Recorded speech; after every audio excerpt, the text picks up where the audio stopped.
The flags of the nations frame a scene of intense activity on an airfield near Silverstone in Northamptonshire this bright May morning. Here on this British motor racing circuit, the world's leading aces, with their supercars, mobile workshops, team managers, mechanics, and all the paraphernalia which must accompany them, are preparing for the greatest of all races, the Grand Prix d'Europe. They are here from Italy, France, Switzerland, Belgium, Siam, Era, and the Argentine, and of course Great Britain. It's a great and colourful day for British motorsport. This year, the Royal Automobile Club has been granted the honour of organising this Battle of the Giants, the first time ever that the title has been permitted to leave France or Italy. In the paddock, mechanics and even the drivers give the final touches to the cars, while in the shade of the marquees a suitable welcome is prepared for the vast concourse of 100,000 people who will attend the race. It's a great motorists' get-together day, a day for parties, official and private. We look in for a moment at a cocktail party given by the Guild of Motoring Writers to the foreign press and officials. Colonel F. Stanley Barnes, clerk of the course, slips in to meet old friends, as does John Cobb, holder of the world's land speed record.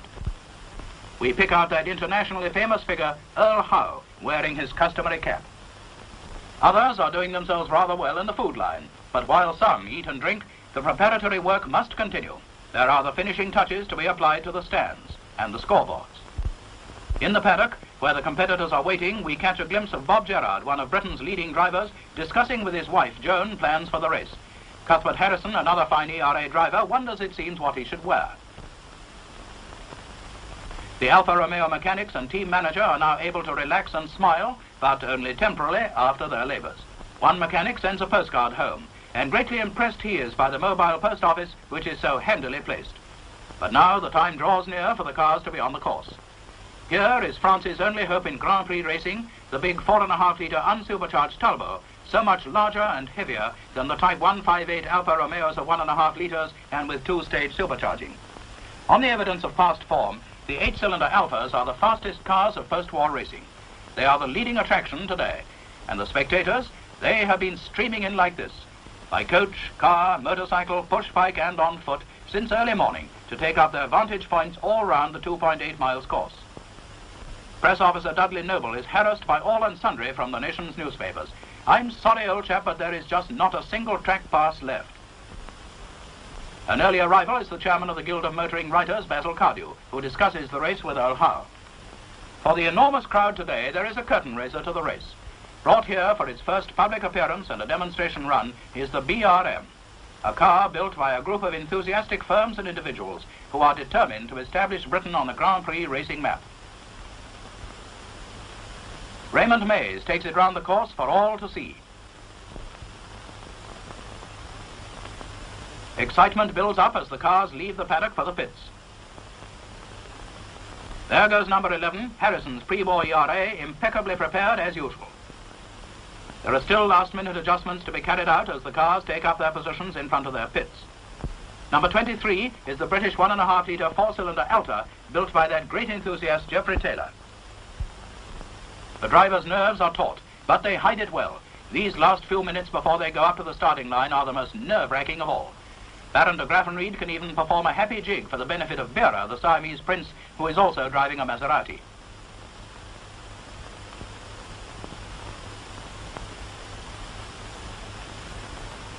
Then the crowd's attention is suddenly diverted from the activity in the pit area. Their Majesties the King and Queen, accompanied by Princess Margaret and Lord and Lady Mountbatten, have arrived on the course. It is the first time the reigning sovereign has attended a motor race in Great Britain. The drivers are presented to the royal party. The Queen chats with Baron de Graffenried. Princess Margaret asks Bera what his chances are against the all-powerful Italian team.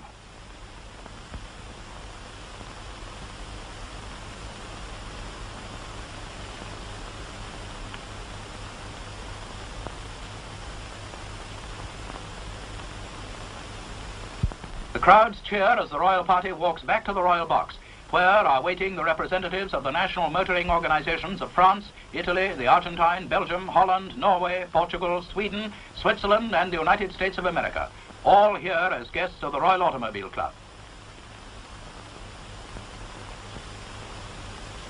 The Royal Standard flies over the course as the drivers return to their cars and officials begin to clear the course. The cars are now being warmed up. Bob Gerard's Old Faithful is the first to break into that full-throated roar which is music to the ears of racing enthusiasts. Baron de Graffenried is all set to go. Buehrer sits in the cockpit and gives final instructions to his mechanics. The cars are lined up alongside the pits. Some of the drivers have still not appeared, but they're in the background not far away. The crowd continues to wait expectantly. These enthusiasts are on the outside of the circuit, packed like sardines, but they're loving every minute of it. There are not many minutes left now, but still there is action in front of the pits.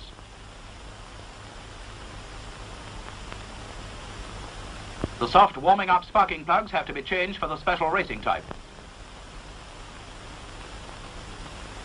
Hurry up, boys.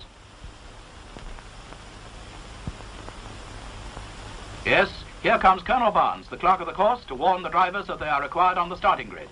They have one warming-up lap before reaching there. Colonel Barnes motors on to close the circuit.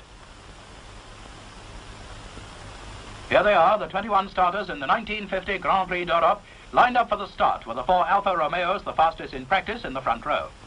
An official warns them of the passing minutes. There it is, 1 minute to go. The cars are started up, the drivers wait tensely for the dropping of the flag, and they're off.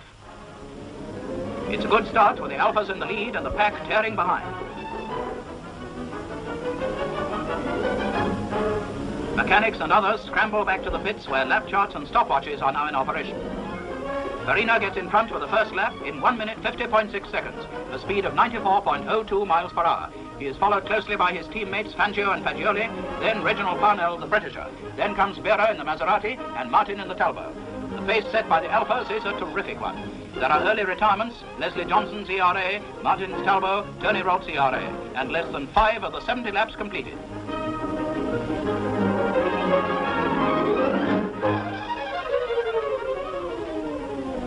On the hangar straight, the Alfas are well over the 100 miles an hour mark.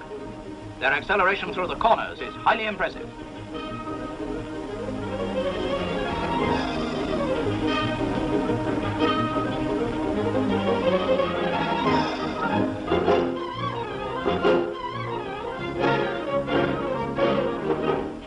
The Royal Party is personally conducted around the inside of the circuit by Mr. Wilfred Andrews and officials of the Royal Automobile Club. The party is able to watch the racing from special stands erected at different points.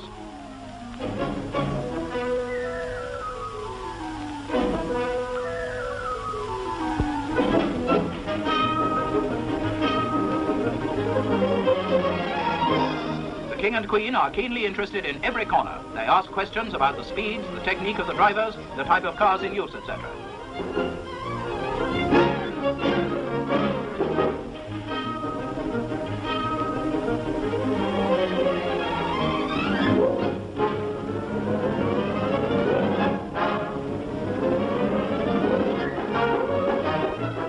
Alfas continue to dominate the race, but now the wily Fagioli has taken the lead from Farina, but by less than half a second. Fangio is third, Parnell fourth, Buehrer fifth, and de Graffenried sixth. The Italian racing colours, that vivid red, are thus in the first 6 places. Behind come the Talbots, driven by Camontou and Rosier, and the ERAs of Gerard and Harrison, the two latter having their own private duel. 19 laps covered, and Farina is back in the lead, a second ahead of Fagioli.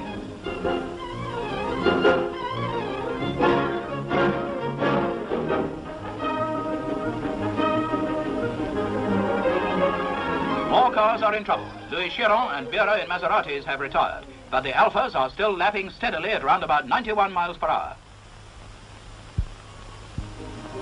David Murray brings his Maserati into the pits and complains about overheating and lack of horses.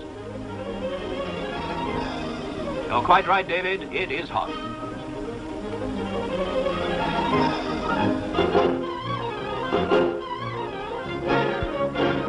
Now what to do? A quick consultation, and the car is found to be too hot to continue. Just another retirement. 36 laps covered, just over half distance. Farina is still in the lead with Fagioli second and Parnell third. Crossley brings in his Alta for refueling. The pressure hose has failed and the car has to be replenished by hand. As a result of this mishap, the operation takes 2 minutes, 5 seconds. Fangio has already stopped for refueling. It occupied only 25 seconds but lost him third place. Parnell stops later, just 30 seconds. Wonderful examples of efficient pit management by the Alfa Romeo organization. The four Alphas continue to draw steadily away from the rest of the field, but the interest of the crowd is maintained. Four Talbots are still running, one driven by Johnny Clay in the Belgian. Gerard and Harrison in the ERAs and David Hampshire and Joe Fry in Maseratis are still there.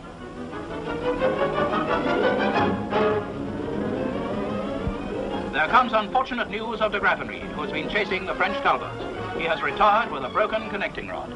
His car is pushed off the course, and the driver, a picture of utter dejection, returns slowly on foot to the pits.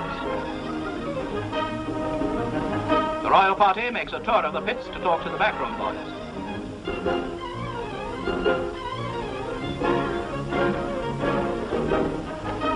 An Alpha victory now seems a certainty, but soon excitement is added to the race by an unexpected development. A terrific duel has arisen between Farina and Fangio, now in second place. Signals go out to the Alpha driver.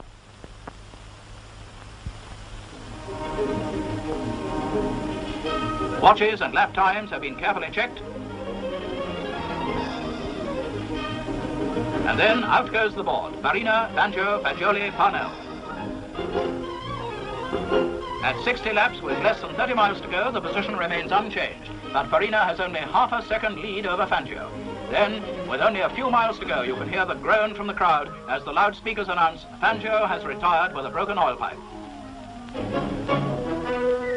And so Farina comes in to receive the checkered flag, the winner at an average speed of 90.95 miles an hour. It's been a great Italian victory with Fagioli second and Parnell third. The French Talbots driven by Caventou and Rossier are fourth and fifth, the ERAs of Gerard and Harrison sixth and seventh. The crowd invades the circuit to pay tribute to the drivers. This memorable scene is recorded for the newsreels by Guild member Paul Wyand. And as the band of the Grenadier Guards plays the Italian national anthem, the drivers are lined up in front of the royal box to receive their awards. It is indeed a great day for Giuseppe Farina, Doctor of Engineering and racing driver, later in the year to be proclaimed the 1950 world champion. Garlanded, proud and happy, he thanks the crowd for its wonderful welcome. I have one great desire, he says, to come to Silverstone again and again.